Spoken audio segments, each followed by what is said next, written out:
Seorang anak yang masih berusia 11 tahun, Matt, tewas dibunuh oleh ayah tirinya SP, 33, setelah sang ayah tiri terlibat cekcok dengan ibu kandungnya.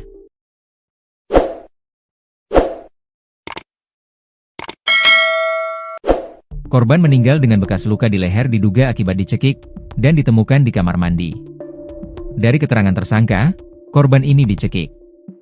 Tersangka sudah ditangkap, kami masih lakukan penyidikan, kata Kapolresta Banyuwangi Kombes Pol Rama Samtama Putra, Minggu, 29 Juni 2025. Namun, keterangan tersangka hanya satu dari petunjuk penyebab pasti kematian korban.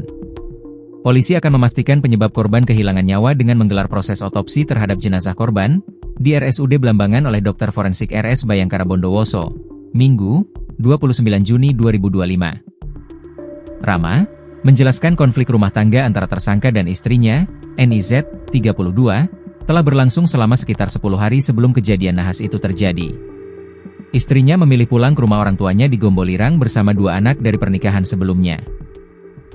Tersangka lalu mendatangi rumah itu untuk membujuk sang istri agar kembali tinggal bersamanya, kata Rama, Minggu, 29 Juni 2025. Namun upaya itu berujung cekcok. Permintaan SP untuk rujuk ditolak oleh NIZ, dan pertengkaran pun tak terhindarkan.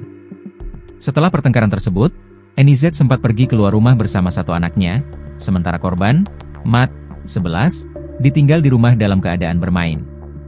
Saat itulah, dugaan pembunuhan terjadi. Pelaku masuk ke dalam rumah dan mematikan lampu penerangan.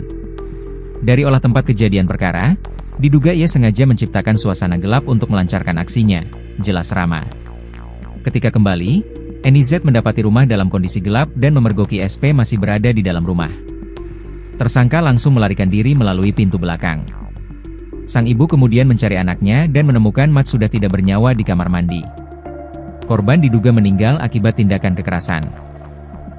Saat pelaku kabur, ia sempat dipergoki oleh saksi dan terjadi tarik-menarik tas, namun akhirnya pelaku berhasil melarikan diri, tambah Rama.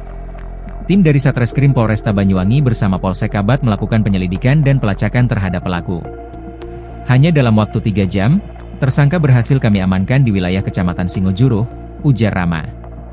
Jenazah korban telah dibawa ke rumah sakit untuk proses autopsi, sementara tersangka kini ditahan di Mapolresta Banyuwangi guna penyelidikan lebih lanjut.